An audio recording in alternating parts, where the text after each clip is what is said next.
பிரியமானவர்களே, இயேசு கிறிஸ்துவின் நாமத்தில் நான் உங்களை வாழ்த்துகிறேன்.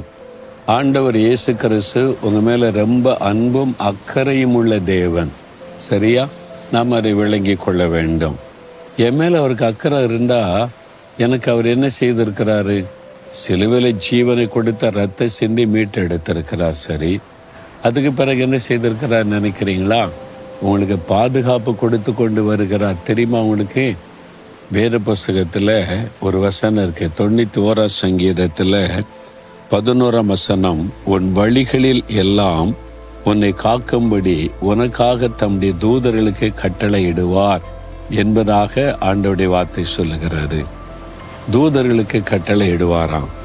ஒரு சமயம் ஒரு பட்டணத்துக்கு ஊழியத்துக்காக போயிருந்த போது ஊழியெல்லாம் முடிஞ்சிட்டு அப்புறம் சொன்னாங்க, இந்த இடங்களெல்லாம் நீங்கள் பார்க்கலாம், உங்களை கூட்டிகிட்டு போகிறோன்னு சொன்னாங்க. சரின்னு சொல்லி இடங்களை பார்க்க போனப்போ ஒரு இடத்த பார்த்து கொண்டு இருந்தோம். திடீர்னு பார்த்தா போலீஸ் ஜீங்கின்னு சத்தம் போட்டுட்டு வந்துச்சா. பின்னால் முன்னால் ஒரு ஜீப்பு போலீஸ்காரங்க இறங்குறாங்க, ஒரு குடும்பம் இறங்குது, குட்டி பிள்ளைகள்லாம் இருக்குது. 2 போலீஸ்காரங்க துப்பாக்கியோடு அப்படி கூடவே போகிறாங்க. அவங்க இடத்தெல்லாம் பார்க்குறாங்களா, அவங்க பயம் இல்லாமல் இடத்த பார்க்குறாங்க. அவங்கள ஜனங்கள்லாம் ஒதுங்கி வழி விடுறாங்க. அந்த ஆட்கள் ஒரு மாதிரி நல்லா டிப்டாப்பாக ட்ரெஸ் போட்டு துப்பாக்கியோட கூட கம்பீரமாக கூடவே போகிறாங்க. யார் என்ன ஏதுன்னு பார்த்தா அவங்க மந்திரி குடும்பம், மினிஸ்டருடைய ஃபேமிலி. மினிஸ்டர் வரல, அவருடைய ஃபேமிலி. அதுக்கு பாதுகாப்பு கொடுக்கப்பட்டிருக்கிறது. இப்போது நீங்கள் யார்? ஆண்டவருடைய பிள்ளைகள். ஆண்டவர் யார்? முழு உலகத்தை சிருஷ்டித்து அண்டா சராசரங்களை ஆளுகை செய்கிற ராஜாதி ராஜா. அப்போ என்ன அர்த்தம்? ராஜா வீட்டு பிள்ளைகள். நீங்கள் ஆண்டவருடைய பிள்ளைகள்னா ராஜா வீட்டு பிள்ளைகள். ராஜா வீட்டு பிள்ளைகள் எங்கே போனாலும் சும்மா போக முடியுமா? பாதுகாப்பு இருக்கும். இதுதான் நீங்கள் அறிந்து கொள்ள வேண்டிய முக்கியமான காரியம். எனக்கு யார் பாதுகாப்பு கொடுப்பா? யாருமே இல்லைங்க. என்னன்னா, கண்ணுக்கு தெரியாத பாதுகாப்பை ஆண்டவர் தருகிறார். தேவ தூதர்கள், கோடானு கோடி தூதர்கள் பரலோகத்தில் ஆண்டவரோடு இருக்கிறாங்க. அதில் விதவிதமான தூதர்கள் இருக்கிறாங்க. பாதுகாப்பின் தூதர்கள் அப்படின்னு இருக்கிறாங்க, மிகாவேலர்கள் அப்படின்னு சொல்லி. ஆண்டவர் ஒரு தேவனுடைய பிள்ளை ரட்சிக்கப்பட்டவுடைய பிள்ளை ஆயிட்டா ஒருவருக்கு குறைந்தது 2 தூதனாவது கூட இருப்பாங்கன்னு சொல்லி வேத அறிஞர்கள் சொல்கிறாங்க. ஒன்று அவங்களுக்கு தேவ செய்தியை கொண்டு வர்றவங்க கேப்ரியலர்கள், இன்னொன்று மிகாவேலர்கள் என்று சொல்லக்கூடிய தூதர்கள் பாதுகாப்பின் தூதர்கள். அப்போ நம்ம எங்கே போனாலும் நம்ம சுற்றிலும் தேவ தூதர்கள் இருக்கிறாங்க. ஆண்டவர் கட்டளையிடுவாராம். வசனம் இருக்குல்ல, தம்முடைய தூதர்களுக்கு கட்டளையிடுவார். என் பிள்ளைங்க ட்ராவல் பண்ண போகிறாங்க, போய் பாதுகாத்து கூட்டுவாங்க அப்படின்னு சொல்லி ஆண்டவர் கட்டளையிடுவார். அப்போ கண்ணுக்கு தெரியாது தேவ தூதர்கள் கண்ணால் பார்க்க முடியாது. அவங்க ஆவிக்குரிய உலகத்தில் இருக்கிறவங்க. ஆனால் இப்போ நம்ம மத்தியில் பிரசன்னமாக இருக்கிறாங்க, உங்கள் கூட இருக்கிறாங்க. உங்கள் சின்ன குழந்தைகளுக்காக கூட ஒரு தூதனை கர்த்தர் நியமித்திருக்கிறார். அவங்க தினமும் ஆண்டவருக்கு முன்னால் போய் அந்த குழந்தை குறித்த விவரங்களை சொல்லுவாங்கன்னு இயேசுவை சொல்லி இருக்கிறதை வேதத்தில் பார்க்க முடியும். நம்ம கண்ணால் பார்க்காதனால அநேகர் அதை குறித்து நம்ம கவனம் செலுத்துவதில்லை. ஆனால் வேத வசனத்தை விசுவாசித்தீங்கன்னா தேவதூதர்கள் கூட இருப்பதை உணர முடியும்.